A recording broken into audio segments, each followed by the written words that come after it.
வணக்கம் மக்களே. இன்றைக்கி தாவேக அரசாங்கத்தோட முதல் பட்ஜெட் தாக்கல் செஞ்சுருக்காங்க.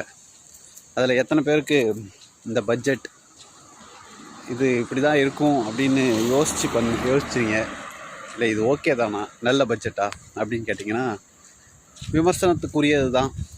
ஆனால் புது அரசாங்கத்துக்கிட்ட சில பல வழிமுறைகள் இது மாதிரி பண்ணலாம் இப்படி பண்ணலான்றது புதுமையான ஆட்களாக இருக்கிறதுனால அவங்களுக்கு இது ஒரு புதுமுறையானது தான். ஸோ அதனால் இது ஏற்றுக்கொள்ளக்கூடியது தான்.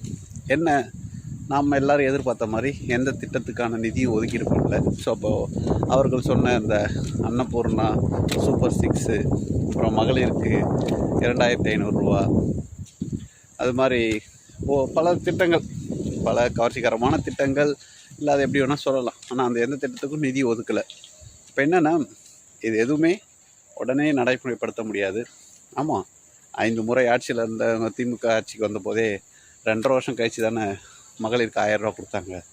இப்போ இவர்களும் டைம் எடுத்துக்க தப்பு கிடையாது. ஆனால் பள்ளிக்கல்வித்துறைக்கு நிதியை குறைச்சிட்டதா ஒரு பேச்சு, அதில் குறைக்கலை, அது கரெக்டாக தான் கொடுத்துருக்காங்கன்னு அந்த அமைச்சரே பேசுகிறாரு. இது எந்த விதத்தில் நியாயம்னு தெரியல. அப்புறம் வருவாய்களை அந்த லீக்கேஜெலாம் சரியாக அடைச்சிருவோம் அப்படின்ற மாதிரி சொல்லியிருக்காங்க.